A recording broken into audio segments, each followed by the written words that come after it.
আমার আসাতেজা একরাম এখানে উপস্থিত আছেন, তাদের সামনে কথা বলা আমার জন্য একটু কষ্টের, একটু অস্বস্তির, কিন্তু তারপরেও আসাতেজা একরাম শিক্ষকবৃন্দের নির্দেশ সেটা মান্য করাটাও আমার জন্য গুরুত্বপূর্ণ। সেজন্য কিছু কথা সবক শোনানোর নিয়ত করে আমি পেশ করছি।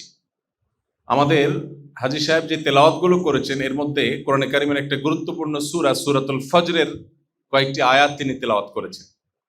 এই সূরার শুরুতে আল্লাহ রাব্বুল আলামিন বলেছেন ওয়াল ফাজরি ওয়া লায়ালিন আশ, ফজরের শপথ এবং 10টি রাতের শপথ।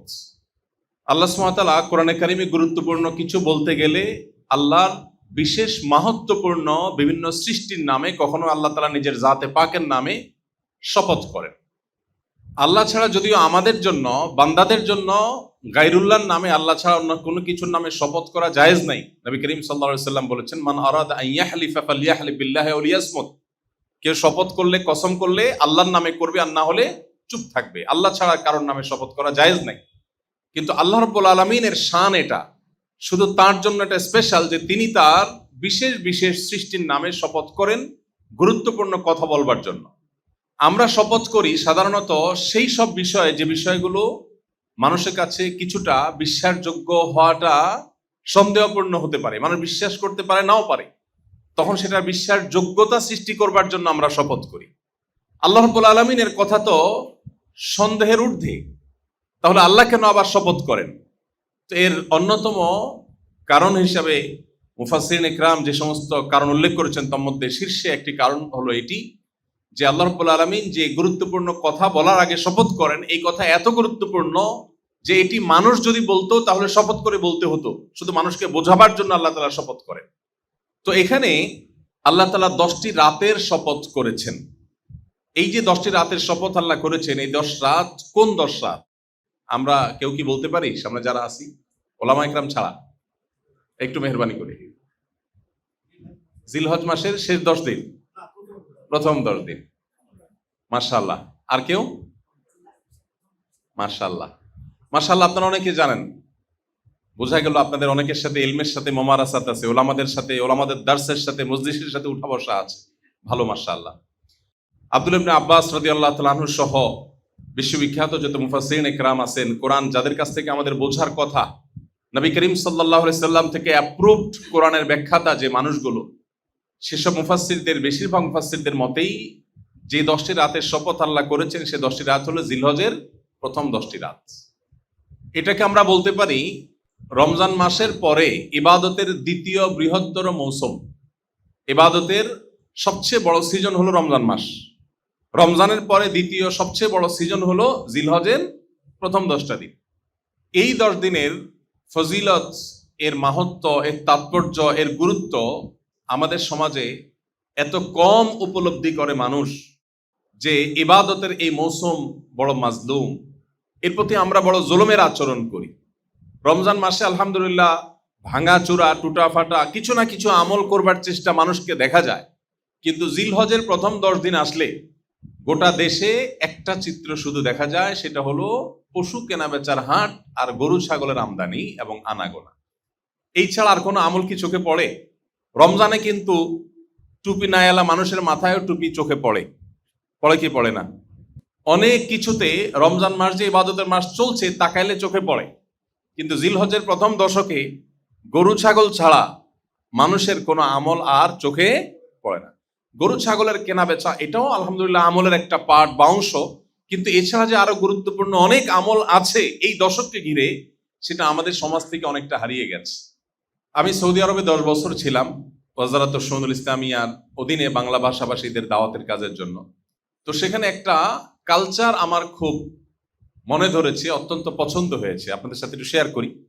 সেটা হলো, আমি লক্ষ্য করেছি বিভিন্ন বাসা বাড়ির অলিতে গলিতে, বাসা বাড়ির সামনে, গ্যারেজে, গেটের ওখানে ছোট্ট ছোট্ট ডিভাইস রাখা অনেক জায়গায়, সব বাসায় না, অনেক বাসায়, কোনো কোনো শপিং মলে, সুপার শপে, কোনো কোনো দোকানে ছোট্ট ছোট্ট ডিভাইস রাখা।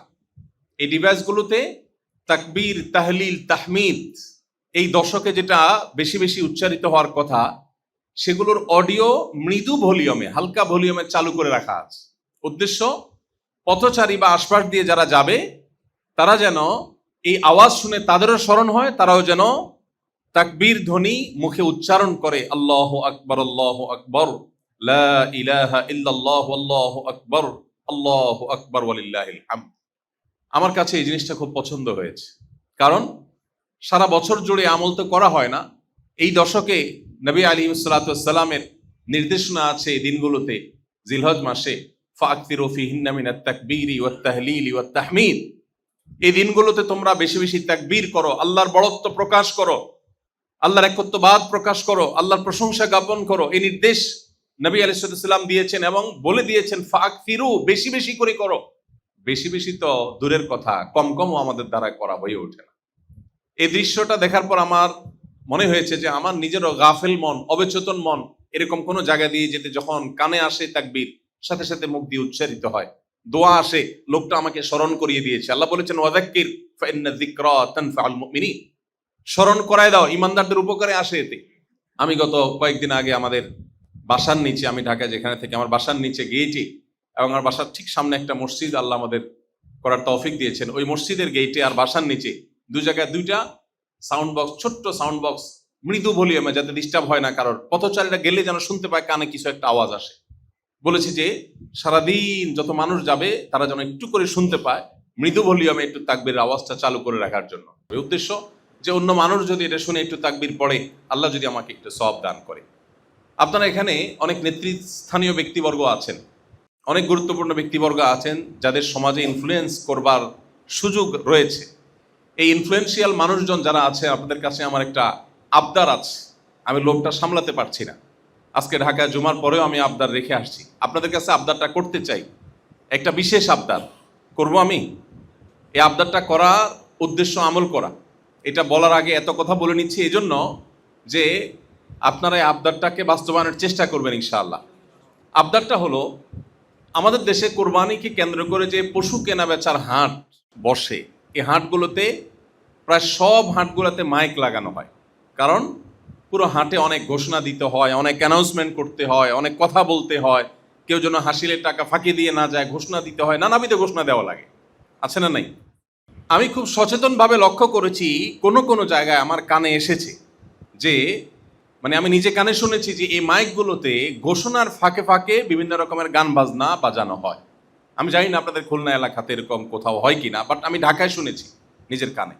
তো আলহামদুলিল্লাহ, ঢাকায় আমি যেখানে শুনেছি, আমি সেখানে সাথে সাথে ওই এলাকায় আমি বসবাস করতাম, ওখানে হাট কর্তৃপক্ষের কাছে আমি গেছি কয়েকজন ভাইকে সাথে নিয়ে, যে তাদেরকে হাতে পায়ে ধরেছি এবং বলেছি, যেই ইবাদতকে ঘিরে আপনাদের রুটি রুজির ব্যবস্থা হচ্ছে, যেই ইবাদতকে ঘিরে লক্ষ কোটি টাকার লেনদেন বাংলাদেশের জাতীয় অর্থনীতিতে হয়, যেটাকে ঘিরে বাংলাদেশে 2-3-4 দশক আগেও ভারতের গরু ছাড়া কোরবানি করা যেত না, দেশীয় গরু দিয়ে কোরবানির চাহিদা পূরণ করা যেত না।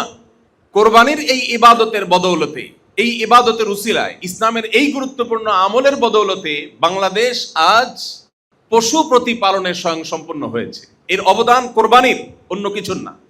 কোরবানি ছাড়া অন্য কোনোভাবে প্রণোদনা দিয়ে কোনো সরকারও বাংলাদেশকে অন্তত পশু পালনে বা আমিষের চাহিদায় স্বয়ংসম্পন্ন করা এটা সম্ভবপর ছিল না। আমরা আমাদের শৈশবে কৈশোরে বাজারে গেলে দেখতাম সাদা সাদা বড় বড় ইন্ডিয়ান গরু ছাড়া বাজার, সয়লাভ, এগুলো ছাড়া বাজার চলে না, কারণ দেশীয় গরু দিয়ে চাহিদা পূরণ করা যেত না। কিন্তু আপনারা লক্ষ্য করেছেন, গত বেশ অনেক দিন ধরে, অনেক বছর ধরে ইন্ডিয়ান গরুর দরকার হয় না, আমাদের দেশীয় গরু দিয়ে আমাদের বাজারের চাহিদা পূরণ হয়। আমি প্রত্যন্ত অঞ্চলে আসুন্না ফাউন্ডেশনের মানব সেবার কাজে যাওয়া লাগে, আমি লক্ষ্য করেছি গ্রাম বাংলার একেবারে অসহায় দরিদ্র মানুষজন, অনেক বিধবা নারী, উপায় উপার্জন নাই, ছোট ছোট 2টা বাছুর 2 বছর পালার পর অনায়াসে সেগুলোতে 1.5-2 লাখ টাকা ইনকাম করে তার সংসারটা তিনি চালাতে পারছেন। গত কয়েকদিন আগে আমাদের যে সমস্ত আসুন্না ফাউন্ডেশন থেকে স্বাবলম্বীকরণ প্রজেক্টের আওতায় আমরা যে সহায়তাগুলো করি, এগুলোর আবার আমরা ফলো আপ করি। তো গত কয়েকদিন আগে একটা রিপোর্ট আমাদের কাছে আসলো, আমরা আমাদের সোশ্যাল মিডিয়া, আমাদের ফেসবুক পেজও আমরা প্রচার করেছি, যে একজন নারী অসহায়, তাকে একটা বাছুর আমরা দিয়েছিলাম, সম্ভবত 25 বা 30 হাজার টাকা বা এরকম কাছাকাছি হবে, এরকম দামের।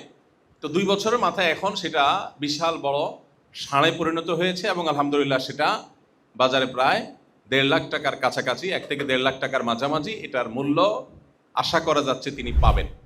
তো এরকম হাজারো কৃষক, হাজারো গরিব মানুষের মুখে হাসি ফুটছে, তাদের সংসার চলার ব্যবস্থা হচ্ছে। এই পুরো জিনিসটার ক্রেডিট হলো আল্লাহর এই নির্দেশ, ইসলামের এই বিধান, কোরবানির ইবাদত। এই ইবাদত না থাকলে এটা হতো না। এটা যদি আমরা ধরে রাখতে পারি, তাহলে ভারত যেরকম গোশত রপ্তানি করতে পারতেছে, অস্ট্রেলিয়া করতেছে, ব্রাজিল করছে, নিউজিল্যান্ড করছে, বাংলাদেশও একসময় গোশত রপ্তানি করতে পারবে ইনশাআল্লাহ। জাতীয় অর্থনীতিতে জাকাতের কি ভূমিকা, কোরবানির কি ভূমিকা, এই জিনিসগুলোকে সবগুলো সবসময় পাশ কাটিয়ে রাখা হয়। আমাদেরকে শোনানো হয় কোরবানি আসলেই পশু প্রেমের মিথ্যা ওয়াজ, পশুর প্রতি মায়া দেখানো হয়। যারা সারাদিন চিকেন বার্গার বা বিফ বার্গার আর চিকেন নাগেটস ছাড়া যাদের সকাল বিকালের নাস্তা হয় না, তারা কোরবানি আসলে দেখবেন যে এইভাবে পশু হত্যা করা হবে, পশু হতে মায়া দেখায়। অথচ জাতীয় অর্থনীতিতে কোরবানির এত গুরুত্ব, সেই কোরবানির ইবাদত যেটা ইসলামের একটা গুরুত্বপূর্ণ বিষয়, একটা বিধান আল্লাহ, সেই ইবাদতকে ঘিরে রুটি রুজির ব্যবস্থা যারা করছে, আমি কোনো বাজারে গিয়ে বাজার কর্তৃপক্ষকে বলেছি যে এই মাইকে গান বাজাচ্ছেন, এর চাইতে বড় নিমক হারামি আল্লাহর জমিনে আরেকটা হতে পারে না। যে ইবাদতকে ঘিরে আপনার রুটি রুজির ব্যবস্থা হচ্ছে, সেই ইবাদতকে আপনি কলুষিত করছেন। যারা ইবাদতের উদ্দেশ্যে গরু ছাগল কিনতে আসছে তাদেরকে আপনি গান শোনাচ্ছেন, এর চেয়ে বড় জুলুম আর অবিচার আল্লাহর জমিনে কি হতে পারে? তো আপনাদের কাছে আমার আবদারের জায়গা, এই মাইকগুলোতে বাজার কর্তৃপক্ষের কাছে যদি আপনারা দাওয়াত নিয়ে যান, 2-4 জন 5 জন মিলে যান, নসিহার সুরে, উপদেশের সুরে দাওয়াত নিয়ে যান এবং বলেন যে জিলহজের প্রথম দশকে নবীজি আমাদেরকে তাকবীর, তাহলিল, তাহমিদ পড়তে বলেছেন। এই মাইকে অ্যানাউন্সমেন্ট এবং ঘোষণার যে কাজগুলো হয় সেগুলোর ফাঁকে ফাঁকে গান না বাজিয়ে একটু তাকবীরের যে অডিও আছে ইউটিউব থেকে, ফেসবুক থেকে, সেগুলো বাজানো হোক, মুখ দিয়ে বলা হোক আল্লাহু আকবার, আল্লাহু আকবার, লা ইলাহা ইল্লাল্লাহু, আল্লাহু আকবার, আল্লাহু আকবার ওয়ালিল্লাহিল হামদ। তো গরু ছাগলের হাটে, পশুর হাটে মাইকগুলোতে তাকবীর বাজানো অন্তত দিনের ভিতরে 2-4 বার যেন বাজানো হয়। এর জন্য আমরা একটু কাজ করতে পারি না ইনশাআল্লাহ? আপনাদের প্রতি এটা আমার একটা আবদার থাকলো। আমি আলহামদুলিল্লাহ নিজে আমল করেছি বেশ কয়েক বছর আগে। এখন হজের সফরে থাকার কারণে আর এই তৌফিক হয় না, কিন্তু আমি সব জায়গায় যে আহ্বানটা করি যে নবী আলাইহিস সালামের হারিয়ে যাওয়া এই সুন্নতকে আমাদের জিন্দা করা দরকার। মুসলমানদের গলিতে অলিতে যেখানে জিলহজের প্রথম দশকে তাকবীর শোনার কথা, সারা বছর জুড়ে গান বাজনা, হারাম আওয়াজ এবং শব্দ আমাদের কানকে ভারী করে তোলে, আমাদের রুহানিয়ত, আমাদের আধ্যাত্মিকতাকে ধ্বংস করে দেয়, আমাদেরকে বাধ্য করা হয় গুনাহে লিপ্ত হতে। সেখানে জিলহজের প্রথম দশকে যেখানে কোন সাহাবী বাজারে যেতেন শুধুই একটু সরবে তাকবীর পাঠের উদ্দেশ্যে, আল্লাহু আকবার, আল্লাহু আকবার, লা ইলাহা ইল্লাল্লাহু, আল্লাহু আকবার, আল্লাহু আকবার ওয়ালিল্লাহিল হামদ, এই তাকবীরটা একটু জোরে আওয়াজ দিয়ে পড়বেন, এই উদ্দেশ্যে বাজারে যেতেন, কোনো কেনাকাটা না, যাতে করে তার তাকবীর শুনে অন্যরাও তাকবীর বলে ওঠে। এখন আমরা যে সমাজে বসবাস করছি, আমাদের ঈমান এবং আমলের হালত যত ভয়াবহ, এই সমাজে যদি কেউ গিয়ে কোনো চায়ের দোকানে বা কোনো বাজারে গিয়ে যদি এরকম তাকবীর বলে উঠে, মানুষজন কি বলবে? বলবে লোকটার কি মাথায় সমস্যা আছে কিনা, বলা নাই কয় নাই তাকবীর পড়তেছে। অর্থাৎ সবাই যখন অসুস্থ হয় তখন সুস্থ মানুষকে কি মনে হয়? অসুস্থ মনে হয়। যে সমাজের সব মানুষ আমরা, বেশিরভাগ মানুষ আমরা গাফলতিতে, আল্লাহর জিকির যে আল্লাহর বান্দার মধ্যে আছে তাকে আমাদের মনে হয় অস্বাভাবিক। যারা নিজেরা অস্বাভাবিক তাদের কাছে এরকমটাই মনে হয়। মোহতারাম হাজিরিন, এই জন্য জিলহজের এই দশকের আমলগুলোকে আমাদের নতুন করে জিন্দা করার জন্য কাজ করতে হবে, আমাদের চেষ্টা করতে হবে। আল্লাহ আমাদের যে তৌফিক দিয়েছে, আমরা নিজেরা তো আমল করবোই, পাশাপাশি সমাজে এটাকে আমল করাবার জন্য নানাবিধ উদ্যোগ নেব। চেষ্টা করা যাবে তো ইনশাআল্লাহ? আল্লাহ তাআলা আমাদেরকে তৌফিক দান করুন। নবী করিম সাল্লাল্লাহু আলাইহি সাল্লাম বলেছেন, সহিহ বুখারী, মুসলিম সহ বিভিন্ন হাদিসের কিতাবে হাদিসটি বিভিন্নভাবে বর্ণিত হয়েছে। তিনি বলেছেন, মা মিন আইয়ামিন আল্লাহ আমালুস সালিহু ফিহিন্না আহাব্বু ইলাল্লাহ মিন হাদিহিল আইয়াম। জিলহজের এই দশকে আল্লাহর ইবাদত করলে, নেকামল করলে আল্লাহ যত খুশি হন, অন্য কোন সময়ে অন্য কোন নেকামলে আল্লাহ এত বেশি খুশি হন না। সাহাবায়ে কেরাম জিজ্ঞাসা করলেন, ওয়ালাল জিহাদু ফি সাবিলিল্লাহ, অন্য সময় আল্লাহর রাহে জিহাদ, জীবন বাজি রাখবার মতো কাজ, সেটা যদি কেউ করে সেটাও কি আল্লাহর কাছে বেশি প্রিয় না এটার চাইতে?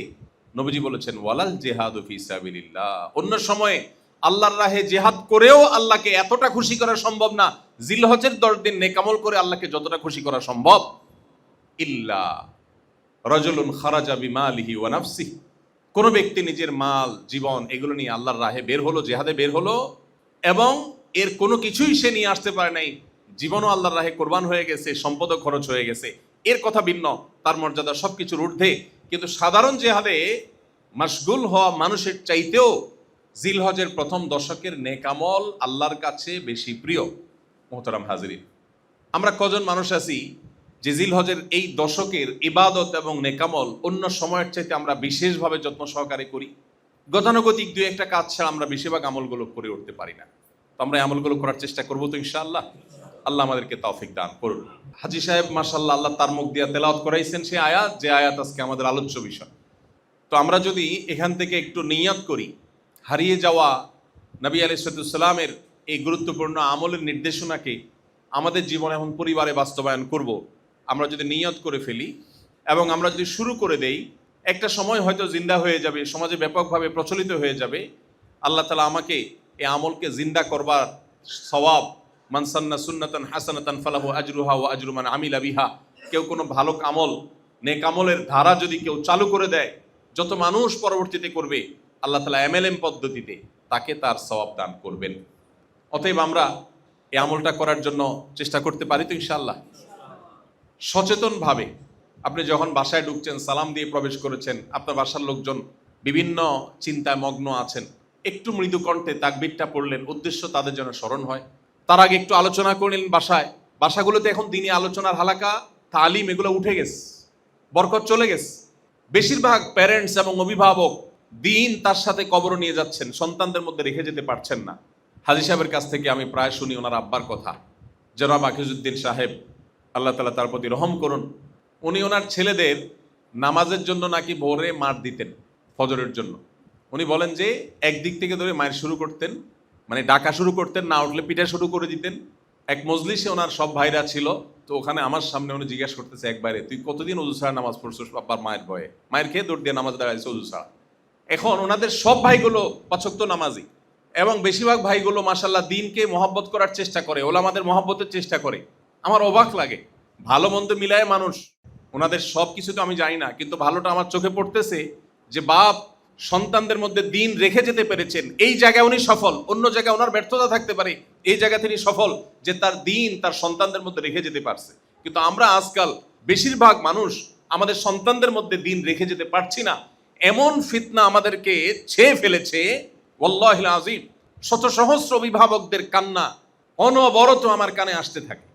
অফিসে সিরিয়াল থাকে মানুষের, দেশ বিদেশ থেকে মানুষ আসে, হাহাকার থাকে। দিনের যে চেতনা অন্তরে ধারণ করছি, সন্তানরা সেটা ধারণ করছে না। ভয় হয় আমার দিন আমার সাথে কবরে দাফন হয়ে যাবে, আমার ফ্যামিলিতে পরবর্তীতে দিনকে ধারণ করবার মতো মানুষ হয়তো থাকবে না। মোহতারাম হাজিরিন, এই করুণ পরিণতিতে এমনি এমনি হয়নি। এক তো বৈশ্বিক নানাবিধ ফিতনার যে ভয়াবহ চ্যালেঞ্জ, আমাদের তরুণ প্রজন্ম, আমাদের টিনেজার, আমাদের শিশু কিশোরদেরকে টার্গেট করে করে তাদের মধ্যকার রুহানিয়তকে ধ্বংস করে তাদেরকে বেঈমান এবং বদ্দীন করবার জন্য হাজারটা আয়োজন আছে। শিক্ষার নামে, সংস্কৃতির নামে, আধুনিকতার নামে, সভ্যতার নামে, কালচারের নামে, নানা নামে আমাদের সন্তানদেরকে ধ্বংস করা হচ্ছে। অ্যাজ এ প্যারেন্ট, অভিভাবক হিসেবে আমরা তাদেরকে বাঁচাবার জন্য সত্যি বলতে আমি তেমন কোনো উদ্যোগ দেখি না, আমার চোখে পড়ে না। আমরা সবাই চাই আমাদের সন্তান থাকুক দুধে ভাতে, এই চাওয়া দোষের না ভাই, বরং নবী করিম সাল্লাল্লাহু আলাইহি সাল্লামই বলেছেন, তোমার সন্তানকে রিক্ত হস্ত রেখে যাওয়ার চাইতে তাদের জন্য কিছু রেখে যাও। ঠিক আছে, সন্তানকে দুধে ভাতে যেন থাকে সে ব্যবস্থা নেন।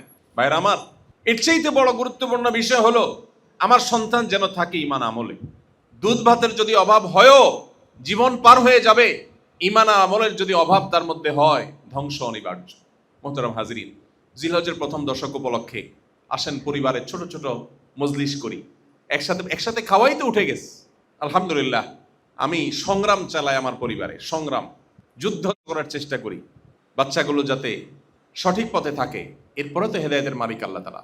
আম্বিয়া আলাইহিস সালামের অনেকের পরিবার হেদায়েতের পথে আসেনি, পরিবারের কোনো কোনো সদস্য আসেনি। আল্লাহ তাআলা হেদায়েত সম্পূর্ণ তার হাতে রেখেছেন, কিন্তু চেষ্টা তো আমরা করব। আমি দিনের একটা সময়, বছরের বেশিরভাগ সময় জুড়ে বাচ্চাদের সাথে খেলাধুলা করি। উদ্দেশ্য, ও খেলতে গিয়ে যেন আরেকটা খারাপ বাচ্চার পালায় না পড়ে, ওর খেলার সাথে আমি হয়ে যাই। 1 ঘন্টা বা কায়দা, 1.5 ঘন্টা বা কায়দা তাদের সাথে ব্যাডমিন্টন খেলি এবং নিয়ম করে প্রতিদিন একটা বেলা অন্তত এক প্লেটে পরিবারের সব সদস্যগুলোকে একসাথে নিয়ে বসে খাই। উদ্দেশ্য, যে অন্তত কিছুটা সময় যেন কাছাকাছি থাকে। এখন তো বাপ এক সময় ঢুকছে, ছেলে আরেক সময় ঢুকছে, মা এক সময় ঢুকছে, মেয়ে আরেক সময় ঢুকছে, কারোর কলেজ, কারোর ভার্সিটি, কারোর স্কুল, কারোর সাথে কারোর দেখা নাই, একজনের প্লেট আলাদা, পানি খাওয়ার গ্লাস আলাদা, এক একজন এক এক টাইমে খাচ্ছে, কোনো বন্ডিং নেই। পশ্চিমারা ধ্বংস হয়ে গেছে পরিবার এবং দাম্পত্য সুখের ক্ষেত্রে, শেষ হয়ে গেছে। দুর্ভাগ্য আমাদের, আমরা ঠিক সেই জায়গাটা চলে যাচ্ছি, ঠিক সেদিকে আগাচ্ছি। এই দেশ এই জায়গায় ছিল না। আমি একটি কথা প্রায় বলি, জ্ঞানে বিজ্ঞানে, তথ্য প্রযুক্তিতে, শিক্ষায়, আবিষ্কারে, অবকাঠামোতে, বিভিন্ন ক্ষেত্রে দুনিয়ার উন্নত দেশগুলো আমাদের মুসলমান দেশগুলোর চাইতে যদি 100 বছর এগিয়ে থাকে, দাম্পত্য সুখ এবং পরিবার ব্যবস্থাপনায়, সুখী পরিবারে আমরা তাদের চাইতে 200 বছর এগিয়ে আছি আলহামদুলিল্লাহ। এই জিনিসটা তাদের মধ্য থেকে হারিয়ে গেছে। আপনারা দেশ বিদেশ যারা ঘুরেন তারা আমার চাইতে ভালো জানেন, বাবা মার সাথে সন্তানের কোনো বোঝাপড়া নাই। চট্টগ্রামের একটা বিশ্ববিদ্যালয়ের এক প্রোগ্রামে গিয়েছিলাম, তো ভাইস চ্যান্সেলর সাহেব খেতে খেতে আমাকে বললেন, ভাই আমি ইংল্যান্ডে পড়াশোনার জন্য যখন ছিলাম একটা ঘটনা আমার এখনো মন থেকে দূর হচ্ছে না। বললাম কি ঘটনা? বললেন যে ঘটনা হলো, এক বাবা আমাকে বললেন যে জানো আজকে আমি অনেক হ্যাপি, অনেক খুশি আমি। তো বললেন তোমার খুশির কারণ কি, কেন তুমি হ্যাপি? তো বললেন যে হ্যাপি হওয়ার কারণ হলো আমার ছেলে, কয়েকটা ছেলে মেয়ে আমার আছে, এর মধ্যে একটা ছেলে এই প্রথম তার বিয়েতে আমাকে দাওয়াত দিয়েছে। শুনতে হাস্যকর মনে হলেও এটা কতটা বেদনার অধ্যায়। আমরা যদিও ধ্বংসের দিকে যাচ্ছি, এরপরও এখনো পর্যন্ত আমরা ওদের চাইতে যে কত ভালো আছি, কতটা আল্লাহ আমাদেরকে ভালো রেখেছেন, এটা সে সমস্ত দেশগুলোর যে ক্রাইসিস আছে সেগুলোকে যারা জানেন তারা কম্পেয়ার করতে সহজ হবে।